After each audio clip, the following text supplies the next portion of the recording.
नमो अरिहन्ताणं नमो सिद्धाणं नमो आयरियाणं नमो वज्रायाणं नमो लोय सवसागुणम्। निसंग है जो वायु सम निर्लेप है आकाश से, निज आत्म में ही विहरते जीवन न पर की आस से। जिनके निकट सिंहादि पशु भी भूल जाते क्रूरता, उन दिव्य गुरुओं की हो कैसी अलौकिक शूरता। रक्षाबंधन ई पर्व हम सब मना रहे हैं। ये वात्सल्य का पर्व, वात्सल्य माने क्या? वत्स शब्द से बना है ये वात्सल्य। प्रसिद्ध वाक्य है, धर्मी सो गौवत्स प्रीति सम। धर्मी सो गौवत्स प्रीति सम माने जैसे गाय को बछड़े से निर्वांछक प्रीति होती है, उस बछड़े से किसी भी प्रकार की वांछा नहीं होती, ऐसे वात्सल्य कैसा होना चाहिए कि जिसमें सामने वाले के प्रति कोई हमें उससे वांछा ना हो। कल हमने सुनील भैया की बहुत सुंदर कथा सुनी थी। आज हम एक वात्सल्य भावना, जो श्रद्धेय बड़े पंडित जी साहब ने रचना लिखी है, उनकी एक एक रचना में बहुत ही सुंदर वर्णन होता है, माने परिपूर्ण होती है वो रचना। माने उसको देखा जाए तो पूरा वर्णन चारों नियोग से पंडित साहब की रचना में देखने को मिलता है। तो ये वात्सल्य भावना बहुत ही सुंदर है, उस पर हम चर्चा करेंगे। साधर्मी वात्सल्य हृदय में सदा बहे, स्वाभाविक समता भाव जीवन में सहज रहे। साधर्मी वात्सल्य, साधर्मियों के प्रति वात्सल्य कैसा होना चाहिए? तो साधर्मी के लिए क्या करना कि और क्या कहे, माने साधर्मी के पास यदि धन ना हो और कोई समस्या हो, घर के अंदर योग्य अनुकूल वातावरण ना हो, तो हम उसके लिए वो अनुकूल वातावरण प्रदान करें। और क्या कहे, भावदीपिका जी ने तो कहा, और क्या कहे, साधर्मी की रक्षा के लिए प्राण हु देवे, माने साधर्मी की रक्षा के लिए प्राण तक दे देवे, ऐसा वहां पर वर्णन किया गया है। साधर्मी वात्सल्य हृदय में सदा बहे, कि हृदय के अंदर सदा माने हर समय साधर्मी की रक्षा के लिए, साधर्मी के लिए हम हमेशा तत्पर रहे, साधर्मी को कभी किसी भी प्रकार का कष्ट ना हो। और वो कैसा साधर्मी वात्सल्य? स्वाभाविक समता भाव जीवन में सहज रहे। स्वाभाविक माने आर्टिफिशियल नहीं, कि हम सामने वाले को आर्टिफिशियल, भैया आपको कुछ चाहिए हो तो बता देना। माने लोगों के अंदर ये भी चीज देखी जाती है कि कोई विद्वान हो, त्यागी व्रती हो, उनसे क्या कहते हैं, भैया कोई चीज चाहिए हो तो बता देना। जो त्यागी व्रती होते हैं, विद्वान होते हैं, वो निर्वांछक होते हैं, याचक नहीं होते कि भैया हमें ये चीज चाहिए, आप ये चीज दे दो, ये चीज बना देना। वो तो श्रावकों का या साधर्मी का कर्तव्य होता है कि सामने वाले साधर्मी को क्या चीज की आवश्यकता है, वो चीज हम उसे प्रदान करें, उस चीज के लिए हम उसे वो चीज हम उसे देवे। माने साधर्मी है या त्यागी व्रती या विद्वान होते हैं, वो मुख से कहते नहीं या याचना नहीं करते कि हमें ये चीज चाहिए। वो तो साधर्मी को साधर्मी के प्रति प्रीति होती है तो बिना कहे ही उसकी योग्य व्यवस्था करते हैं। तो स्वाभाविक समता भाव, स्वाभाविक माने ये वात्सल्य भावना की चर्चा कर रहे हैं हम, कि निशंकित से लेकर निकांक्षित, निर्विचिकित्सा, अमूढ़ दृष्टि, उपगुहन और स्थितिकरण, ये पूर्वोक्त 6 अंग होंगे उसी के जीवन में ये वात्सल्य होगा। और वात्सल्य करने वाले जीवों की प्रभावना होती है। ये कब होगा कि जब आत्मा की अनुभूति होगी, तो आत्मा की अनुभूति वाले जीवों के अंदर स्वाभाविक ये 8 अंग प्रकट होते हैं। और ये 8 अंग के अंदर एक वात्सल्य नाम का अंग है। ये वात्सल्य भाव ज्ञानियों के जीवन में सहज ही होता है। और जब तक ये हमारे जीवन में प्रकट ना हो, तो कम से कम आगम में जैसा लिखा गया है कि वात्सल्य भाव साधर्मियों के प्रति कैसा होता है, तो वैसा हमारा जीवन बनाने का प्रयास करें। और जब ऐसा हमारा जीवन बनेगा और साथ में आत्मा की अनुभूति होगी, तब वो वात्सल्य भावना या वात्सल्य हमारा सच्चा कहने में आएगा। अंतर्दृष्टि से सबको नित भगवान ही देखूं, पर्यायों के औदायिक भाव गौण कर देखूं। साधर्मी को कैसे देखना कि अपने को तो कैसा देखना, अंतर्दृष्टि से सबको, सबको माने अंतर्दृष्टि से पहले स्वयं को भगवान देखना, और अंतर्दृष्टि से ही दूसरे जीव जो अन्य जीव है साधर्मी है उनको भी भगवान देखना। कब देखना? नित्य, हर समय भगवान देखना। हर समय भगवान देखना उसका अर्थ क्या है कि पर्याय में औदैहिक भाव होते हैं, क्रोधादिक के परिणाम होते हैं, मोह राग द्वेष के परिणाम होते हैं। उन औदैहिक भावों को मुख्य ना करके हम क्या करते हैं, औदैहिक भाव को मुख्य कर देते हैं। कोई प्रसंग कषाय का बन गया और हम उसी को हाईलाइट करके सामने वाले जीव को वैसा ही मान लेते हैं। लेकिन वैसा ना माने। क्यों? औदैहिक भाव से भिन्न वो साधर्मी है। सामने वाला जीव कहो या स्वयं कहो, हमारे औदैहिक भाव जो होते हैं हम उससे भिन्न हैं। आपको दृष्टांत देकर के समझाते हैं। जैसे एक गोरा बच्चा, एक गोरा बालक सफेद कुर्ता पैजामा पहन करके मंच पर आया और वो अलग अलग तरह के दृश्य मंच पर, नाटक पर मंचन होते हैं। अब उस बालक पर लाल रंग की लाइट फीकी तो वो बालक कैसा दिखेगा? लाल रंग का दिखेगा। पिंक रंग की लाइट फीकी तो बालक कैसा दिखेगा? पिंक रंग का दिखेगा। उसके पर येलो रंग की लाइट फीकी तो बच्चा कैसा दिखेगा? येलो रंग का दिखेगा। अलग अलग तरह की उसके ऊपर रंग की लाइट फिकने पर बालक वैसा दिखता है, पर वैसा होता है कि नहीं होता? कि वैसा नहीं होता। वैसा बालक अलग अलग रंग का दिखने पर भी वैसा नहीं होता। वो तो उसका जो मूल कलर है, या गोरा बालक है, सफेद कुर्ता पैजामा पहना है, वो नहीं बदलता। ऐसे ही हमारे क्रोध, मान, माया, लोभ, विषय कषाय के परिणाम होने पर भी, जिसे यहाँ पर औदैहिक भाव कहा, वैसा होने पर भी मैं वैसा नहीं होता। मैं तो ज्यों का त्यों पारिणामिक भाव रहता हूँ। अब मैं पारिणामिक भाव रूप रहता हूँ तो सामने वाला साधर्मी भी पारिणामिक भाव स्वरूप है। उनको मैं औदैहिक भाव से ना देखूं तो औदैहिक भाव का क्या करे? पर्यायों के औदायिक भाव गौण कर देखूं। फिर क्या करे? कर्मों के प्रेरे नाना जीवों को लख कर स्वामी, परिणामों में आवे नहीं किंचित कभी ग्लानि। कि परिणामों में किंचित भी ग्लानि ना आवे। किनको देख करके? कि नाना प्रकार के कर्म है सबके, नाना प्रकार के जीव है, नाना प्रकार के उनके परिणाम है। उन परिणामों को देख करके उनके प्रति ग्लानि भाव ना आवे, क्योंकि सबके परिणाम अलग अलग होते हैं, कर्मों की सबकी अवस्था अलग अलग होती है। तो उनको अगर भगवान रूप देखोगे, पर्याय के औदैहिक भावों को गौण करके देखोगे, तो आपको सभी जीव भगवान रूप दिखेंगे। किसी भी जीव के प्रति आपको ग्लानि भाव नहीं होगा। और आगे देखते हैं। हालांकि रचना तो बहुत बड़ी है, लेकिन हम कुछ कुछ पद उसके लेंगे इस रचना के।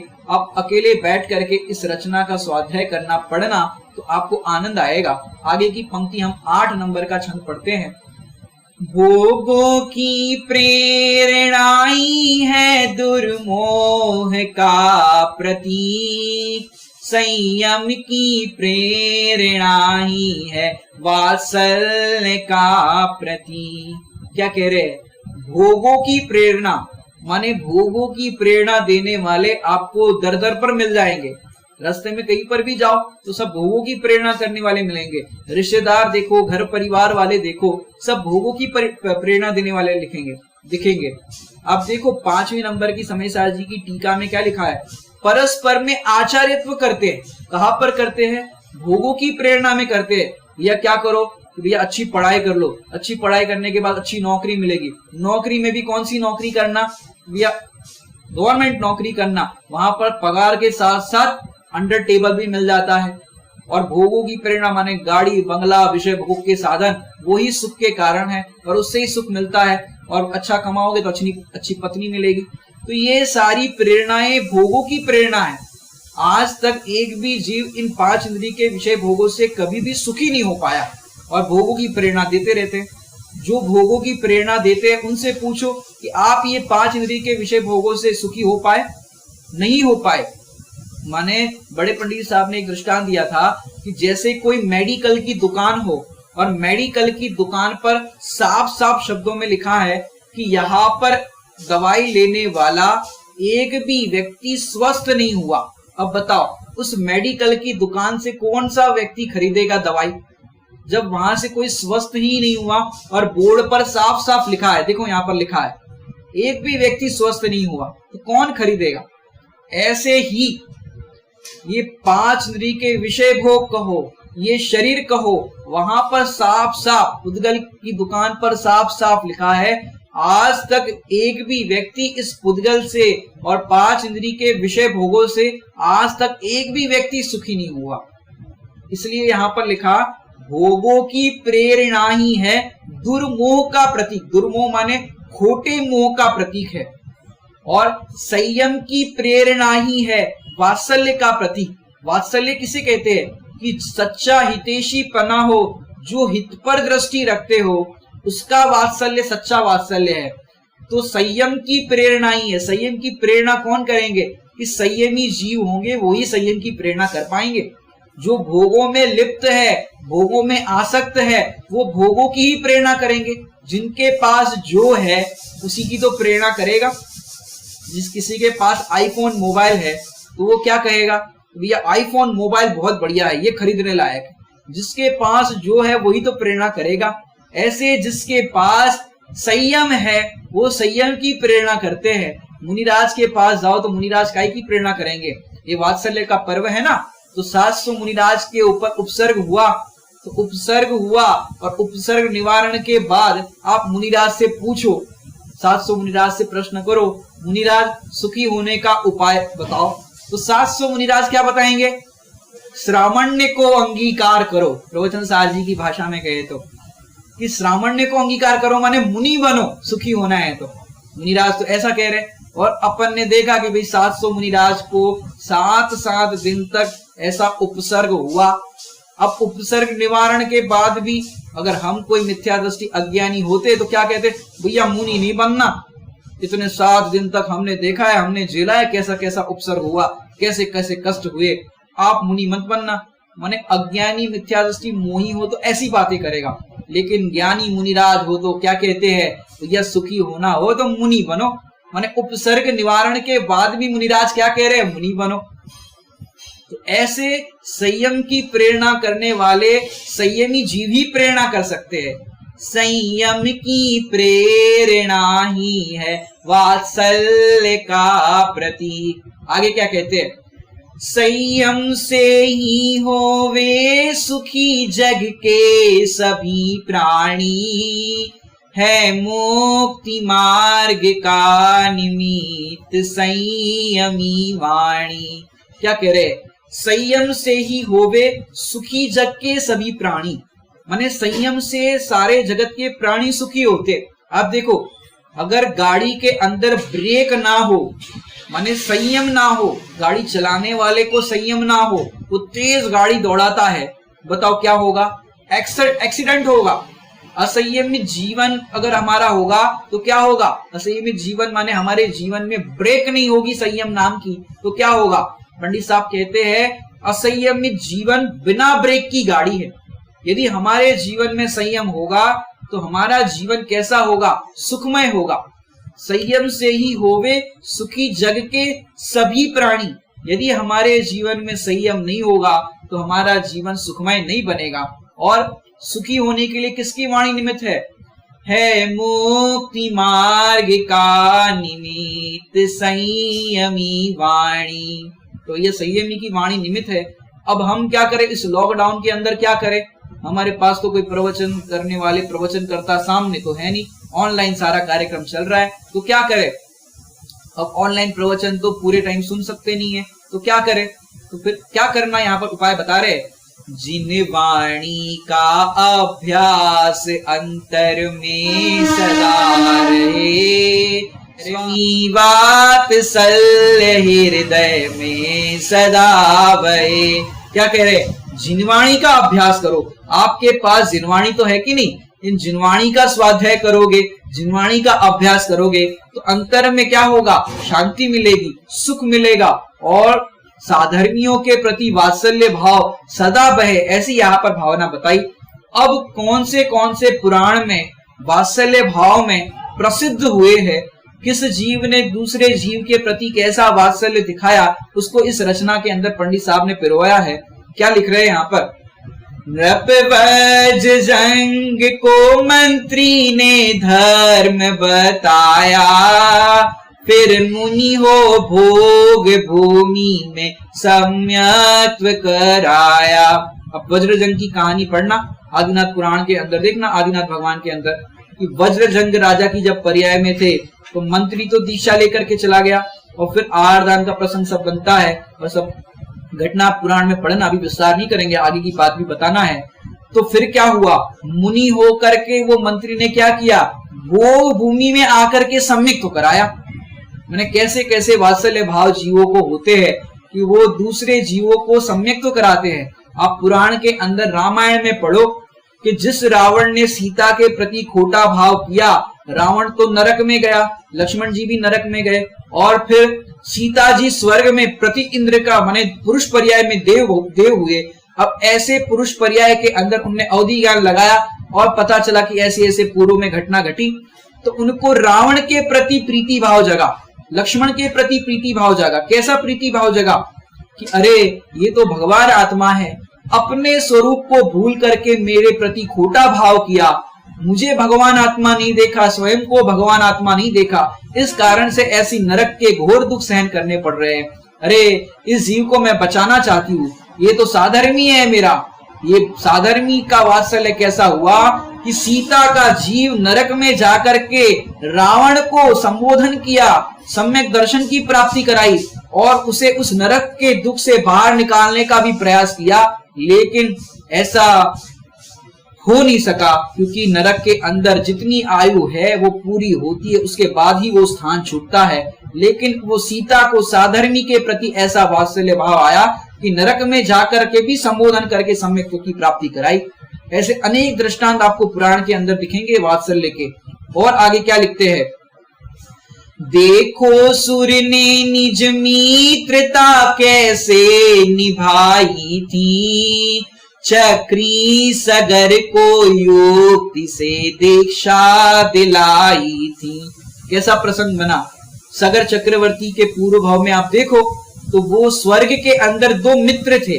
अब दोनों मित्र ने आपस में ऐसी डील की, आपकी भाषा में कहे तो उन्होंने ऐसी डील की कि जो भी पहले मनुष्य पर्याय में जाएगा, यदि वो भोगों में फंसता है तो दूसरा माने जो दूसरा व्यक्ति जो स्वर्ग में है मित्र, वो जाकर के उसको संबोधन करेगा, वैराग्य प्राप्ति का निमित्त बनेगा। इस तरह की डील करी और हुआ क्या? सगर माने एक मित्र सगर चक्रवर्ती के रूप में मनुष्य पर्याय में जन्म लिया। अब चक्रवर्ती के ठाठ बाट तो सबको पता ही होंगे, तो हुआ क्या कि वो उस ठाठ बाट में और भोगों में ही लीन हो गया और उसके अनेकों पुत्र थे, हजारों पुत्र थे। वो हजारों पुत्रों से बहुत अत्यधिक प्रेम करता था चक्रवर्ती। अब क्या करे? जब पुत्र का इतना मोह होगा तो मोह का अभाव कैसे होगा, दीक्षा कैसे धारण करेंगे? तो ऊपर स्वर्ग में जो दूसरा मित्र था उसको विकल्प आया कि मेरे मित्र की क्या वर्तमान में दशा है देख तो लूं, और उसने मित्र की दशा देखी, ये तो पुत्र में इतना मोही है, अब क्या करे? तो पूरा पुराण के अंदर आप वर्णन पढ़ना, आपको एक लाइन में बता देते कि क्या किया कि वो चक्री का जो मित्र था पूर्व भव का, वो सगर चक्रवर्ती को पूर्व भव का मित्र आया और उसने क्या किया कि वो जिनालय बनाने का कुछ प्रसंग था और उसने इतनी खुदाई करी, माने एक वज्र दंड होता है, चक्रवर्ती का दंड होता है, उस दंड के माध्यम से पूरी करी और फिर ऐसा वहां पर वातावरण बनाया कि उस चक्रवर्ती के सारे पुत्रों को मूर्छित कर दिया और उसको ऐसा लगा कि मेरे सारे पुत्र मर गए। अब मर गए ऐसा जाना तो उसके मन में फिर वैराग्य उत्पन्न हुआ, उसको संबोधन किया कि अरे संसार ऐसा अनित्य है, पांच नदी के विषय भोग अनित्य है, भगवान आत्मा नित्य है। और ऐसा क्या किया, चक्री सगर को युक्ति से दीक्षा दिलाई थी। माने सुर पर्याय में जो देव था वो देव ने युक्ति लगा करके दीक्षा दिलाई। साचे वात्सल्य से ही भव्य दृढ़ सहज रहे, साधर्मी वात्सल्य हृदय में सदा बहे। आप पुराणों के अंदर देखो कैसे कैसे वात्सल्य के प्रसंग बने। आजकल वात्सल्य देखने नहीं मिलता, आप पुराणों में देखो कैसे वात्सल्य होते थे साधर्मी को साधर्मी के प्रति। अब मुनिराज का वात्सल्य देखो, अब मुनिराजों की श्रृंखला देखते हैं, ये तो श्रावकों की बात हो गई। अब मुनिराज की अवस्था कैसे होती है, क्या होता है, अब कैसे वात्सल्य का प्रसंग बना। वात्सल्य से मुनि ने अहो सुकुमाल जगाया। वात्सल्य से क्या किया, मुनिराज ने सुकुमाल को जगाया। सुकुमाल की कहानी तो आप सबने पढ़ी होगी कि वो इतना कोमल बालक था, कोमल कुमार थे कि वो 7-7 गद्दों पे विश्राम करते थे, नीचे राई का दाना हो वो भी छुपता था, वो चांदनी रात के भीगे चावल होते थे वो खाते थे। माने वो बालक इतना कोमल था। और क्या कहे, वो रत्नों के प्रकाश में रहते थे, अग्नि या दीपों के प्रकाश में रहे तो आंखों से अश्रुधारा बहने लगे, ऐसे सुकुमाल थे और ऐसे ठाट बाट में रहे थे। और तो और उनके 3 दिन की शेष आयु बची तो मुनिराज ने अवधि ज्ञान लगाया और अवधि ज्ञान में पता चला कि यहाँ निकट ही सुकुमाल रहते हैं और उनके 3 दिन की शेष आयु है। और 3 दिन की शेष आयु में उन्होंने वहां पर पाठ करना शुरू कर दिया, 3 लोक का वर्णन, नरक का वर्णन, इस तरह से वर्णन शुरू किया। और ऐसा वर्णन सुनने पर वो सुकुमाल को लगा कि ये कौन है, ये कौन पढ़ रहा है, और जिज्ञासा अंतर में हुई और वहां से आवाज आ रही थी, सुकुमाल तुम्हारे 3 दिन की शेष आयु है, अपना कल्याण करना हो तो कर लो। और ऐसा सुनकर के वो वहां से पत्नियों की साड़ी की रस्सी बना करके जंगल में चले गए और जंगल में मुनिराज का उपदेश मिला और फिर वहां पर दीक्षा लेकर के 3 दिन तक आत्मा की साधना करने लगे। और फिर उपसर्ग का जो प्रसंग बनता है सबको पता ही होगा। तो ऐसे वात्सल्य जगाया, माने भोगों में फंसे प्राणियों को भोगों से निकालते हैं, ऐसा तो होता है वात्सल्य। वात्सल्य से तिर्यंचों को भी बोध सिखाया। माने ऐसा नहीं होता कि मनुष्य पर्याय में ही सम्यक दर्शन कर सकते हैं या मनुष्य पर्याय में ही अपना कल्याण कर सकते हैं। तिर्यंच जीव भी जो संगी पंचेंद्रिय होते हैं वो भी समझदार होते हैं, हिताहित का विवेक उनके अंदर होता है। तो ऐसे कई तिर्यंच जीव हुए कि जिनको वात्सल्य भाव पूर्वक बोध सिखाया। अब देखो हमारे अंतिम तीर्थंकर शासन नायक महावीर भगवान के पूर्व पर्याय में देखो, शेर की पर्याय में 2 चारण रिद्धिधारी मुनिराजों ने बोध प्राप्त कराया, उसे उपदेश दिया, हाथी के जीव को उपदेश दिया और क्या कहे, कुत्ते को नवोकार मंत्र जीवंदर स्वामी ने सुनाया। ऐसे वात्सल्य से कई जीवों को तारा, कई जीवों का कल्याण में निमित्त बने। ऐसे साधर्मी, माने साधर्मी किसे कहा जाता है कि जो साथ में धर्म करे, समान रूप से धर्मधारी जीव होते हैं, उसे कहा जाता है साधर्मी। ऐसे देखा जाए तो सारा विश्व है वो कैसा है, सारे विश्व में जितने भी जीव है सब भगवान आत्मा है और सबको भगवान आत्मा देखने पर सबके प्रति वात्सल्य प्रकट होता है, जिसे कहते हैं जगत वत्सल्यता। माने सुखी रहे सब जीव जगत के, ऐसी जिसके अंदर भावना प्रकट होती है वो सारे जीवों के प्रति वात्सल्य भाव प्रकट होता है, उसे कहते हैं वात्सल्य। देखो कैसा वात्सल्य मुनि विष्णु कुमार का, मुनि संग की रक्षा होवे बस ये विचार था। विष्णु कुमार का प्रसंग है, वात्सल्य का प्रसंग है। अभी रक्षाबंधन पर्व कल होगा, अब रक्षाबंधन पर्व कल हम मनाएंगे कि मुनि संघ की रक्षा होवे, बस ये विचार था उनको, विष्णु कुमार मुनिराज को, बस ये। वो सारा प्रसंग आपने कल कहानी में भी सुना है। और कल भी आपको रक्षाबंधन पर्व पर आदरणीय पंडित संजय जी जेवर कोटा आपको ये कथा सुनाएंगे।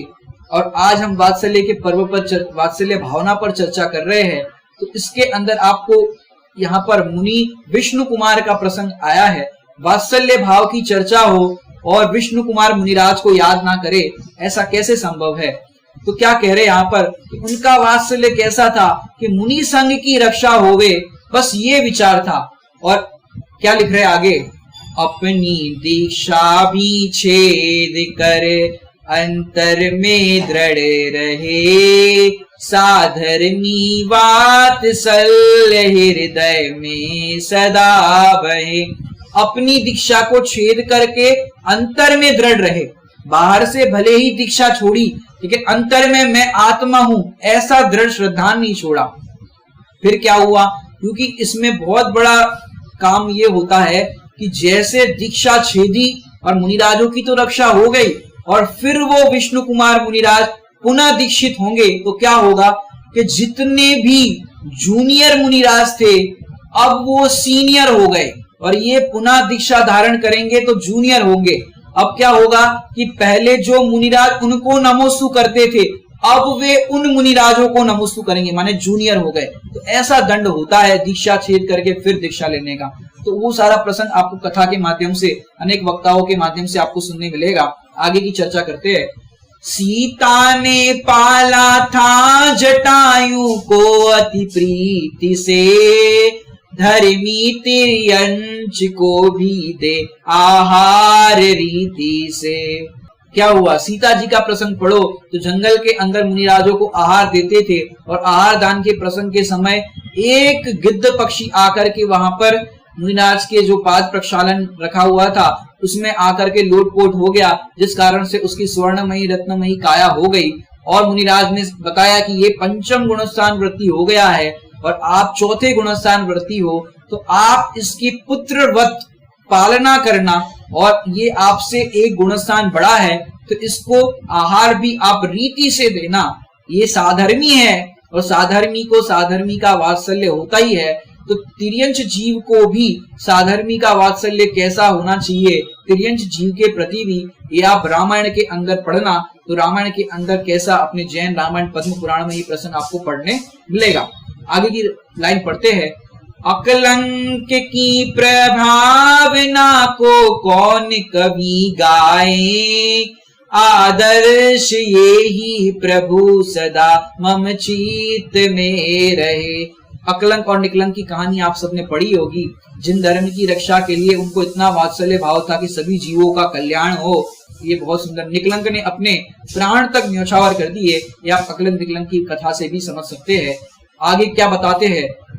पशुओं को नेमिनाथ का वात्सल्य छोड़ाता, दुखियों को दुख में धैर्य भी वात्सल्य बंधाता। पशुओं को नेमिनाथ का वात्सल्य छुड़ाता। नेमिनाथ का प्रसंग भी आप सबको पता होगा कि कैसे कैसे वात्सल्य उनको पशुओं के प्रति आया और वैराग्य का प्रसंग में निमित्त बना। तो हम क्या करें? डिगते हुए को धर्म में वात्सल्य लगाता। डिगते हुए प्राणियों को वात्सल्य करने पर वो धर्म में स्थिर हो जाते हैं। वात्सल्य से यानी प्रीति से उनको समझाते हैं तो वो जीव समझ जाते हैं। तो वात्सल्य कैसे धर्म में लगाता है, ये हमने अनेक ग्रंथों के अंदर, अनेक पुराणों के अंदर पढ़ा होगा। फिर क्या बताते हैं? गुरुओं का वात्सल्य ही शिव पथ में बढ़ाता, रे ज्ञानमय वात्सल्य ज्ञानी के सदा रहे। गुरुओं का वात्सल्य शिष्य को मोक्ष मार्ग में बढ़ाता है। शिष्य से औदायिक भाववशात कोई गलती भी हो जाती है तो गुरु कहते हैं कोई बात नहीं, ये गलती तुम्हारे में नहीं हुई, ये दोष हुआ तो है लेकिन तुम उस दोष के ज्ञाता दृष्टा हो। ऐसा ज्ञाता दृष्टा भाव जिसके हृदय में रहता है वो साधर्मी के प्रति वात्सल्य भाव रहता है।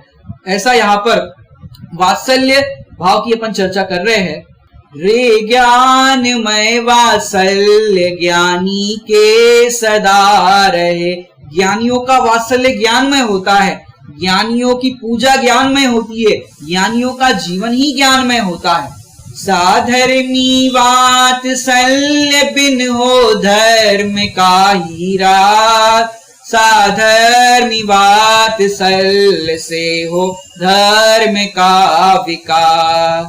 साधर्मी वात्सल्य के बिना देखो तो धर्म का ह्रास होता है कि वो कैसा साधर्मी हो जो साधर्मी के लिए काम ना आए।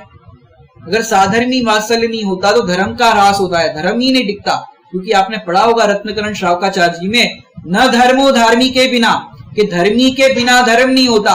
और धर्मी कैसे होते हैं? वो साधर्मी धर्मी कैसे होते हैं कि धर्मी के अंदर ये सहज ही भाव होते ही होते हैं। धर्मात्मा की रक्षा निज शरीर सम करूं, निज धर्म की रक्षा औ निज नेत्र सम करूं। धर्मात्मा की रक्षा कैसे करूं?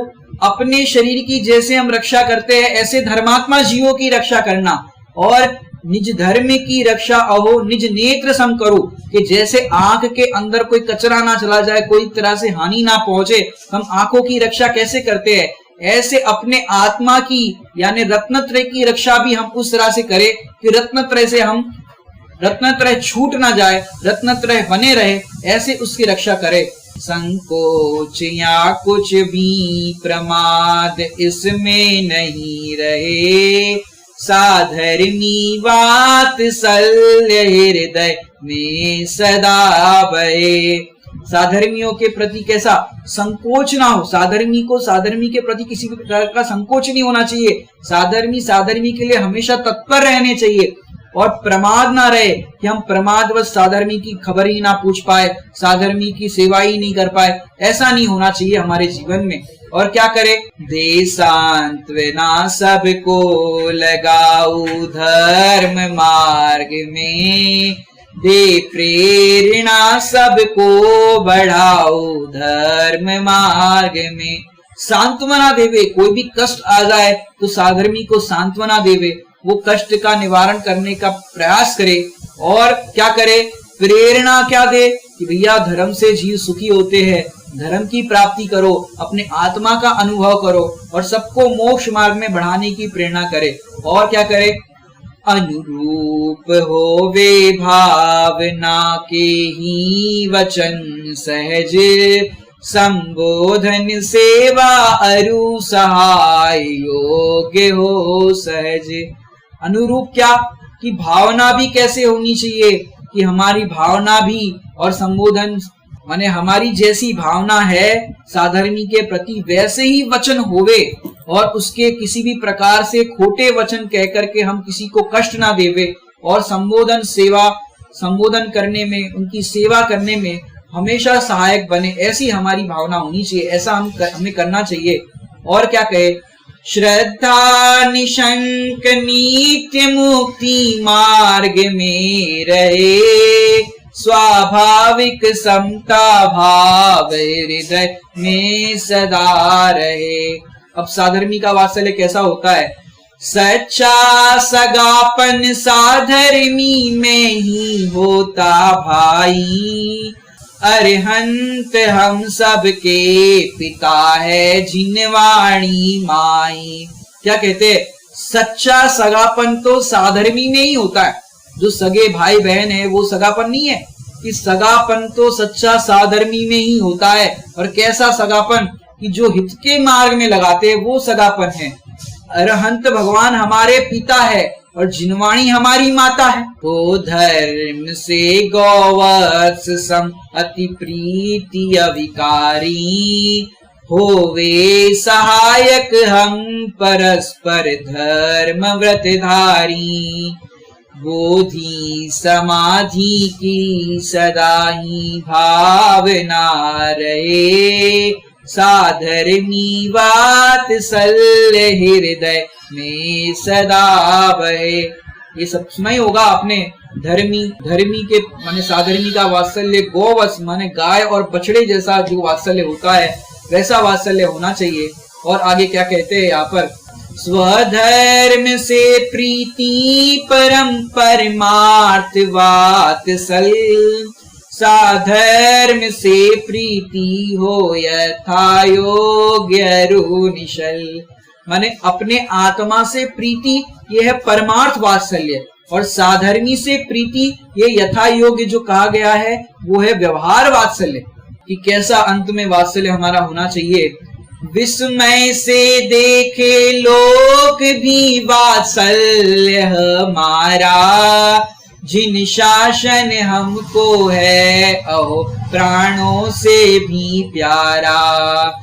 विस्मय से देखे लोक भी वात्सल्य हमारा, कि साधर्मी के प्रति साधर्मी का वात्सल्य देख करके लोग कहे कि ये साधर्मी का वात्सल्य है, बहुत ही सुंदर इन्होंने काम किया। ऐसे इस वात्सल्य की प्रशंसा जगत में हो। और जिन शासन हमको है अहो प्राणों से भी प्यारा, कि हमारा जो जैन शासन है उसके प्रति भी प्राण न्योछावर करने पड़े तो हम हंसते हंसते कर लेंगे, क्योंकि ये भी जगत के प्रति धर्म के प्रति वात्सल्य भाव है।